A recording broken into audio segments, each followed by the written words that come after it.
Agnès, comment pourrais-tu expliquer simplement, en quelques mots, ce qu'est l'éveil spirituel, ce qu'est un être dit éveillé? Ben alors, en combien de mots? 8 mots. Un Quelques-uns. être éveillé et un être qui ne dort plus. C'est joli. Et pourtant, c'est la Et réalité. pourtant, c'est vrai. C'est la réalité parce que la plupart des êtres, en fait, vivent, enfin, pas forcément endormis physiquement, mais endormis à tous les niveaux, même mentalement, au niveau de leur créativité, au niveau de leurs aspirations même. Un être éveillé est un être qui a retrouvé le contact avec la source, quel que soit le nom qu'on donne à la source.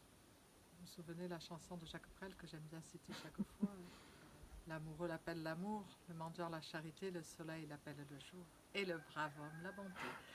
Et il y en a qui l'appellent Dieu, il y en a qui l'appellent la source, il y en a qui l'appellent l'être. C'est cet infini qui est le plus intime, même au-delà de l'intime de chaque être, qui est sa nature même, qui est sa, sa réalité, sa structure, sa nature, et qui est la source de tout. Donc à partir du contact avec l'être, tout est possible, et à partir du contact avec l'être, la vie est perçue euh, ben, comme quand on est éveillé, c'est-à-dire qu'on perçoit la réalité telle qu'elle est, dans la simplicité totale de cette union de chaque parcelle de création avec tout, dans la simplicité totale de cette évidence qu'il ne peut qu'être l'union et qu'il ne peut qu'être ce jaillissement de bonheur, puisque qu'on l'appelle, comme redit Jacques Brel, euh, quelles que soient les caractéristiques ou quel que soit l'angle qu'on veut prendre, la,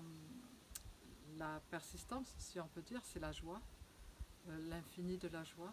Donc un être éveillé est un être qui a retrouvé le contact avec sa réalité propre, avec sa source, et avec cette évidence que seule est la joie et que la vie ne peut qu'être un jaillissement de joie si on la vit non comme dans un rêve, comme font la plupart des gens qui sont pris dans les rêves de leur mental, les rêves de leurs émotions, les rêves de leur ego, mais si on la vit depuis la transparence et l'évidence d'être le tout.